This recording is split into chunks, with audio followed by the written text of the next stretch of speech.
Mes galime ramiai sėdėti namuose ir gerti šiltą kavą ir mėgautis šilumą, bet žvėrys gyvena lauke. Ir dabar šį savaitę mes kaip medžiotojai ir gamtos saugotojai turime atžvelgti į gamtos sąlygos, į oro prognozes ir gamtos reiškinių pasekmes. Gilus sniegas, ledus lietus ir kiti reiškiniai labai apsunkina laukinių gyvūnų gyvenimą. Ypač jeigu mes kalbame apie kanopinius, apie stirnas, apie elnius, ypač jaunus gyvūnus.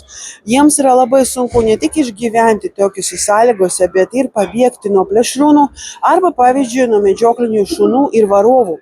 Todėl medžiotojų organizacijos ir aplinkos ministerija ir, aišku, gamtosauginės organizacijos ragina šį savaitę atsisakyti nuo variminių medžioklių ir galbūt nuo medžioklių išvis. Laikykite savo šunis pririštus, prižiūrėkite jūs, kad jie nevytųsi gyvūnus, kažkur nebėgiotų aplink, negąsdintų. Elnio patelės, kurios dabar yra nėščios, stirnos, kas yra labai jautrios tokiams gamtos sąlygoms, kokios yra dabar šį žiemą. Saugokim gamtą, nuvežkim kažkokią maistą, pašarus gyvūnams galbūt. Dar vienas dalykas, kas labai padėtų stirnoms ir elniams, būtų, jeigu medžiotojai su traktoriais ir ekskavatoriais padarytų tokius takelius laukose, kur gyvūnai galėtų saugiai judėti. Padėkim jiems, būkim gudrus ir atsisakykim medžioklę šį savaitę.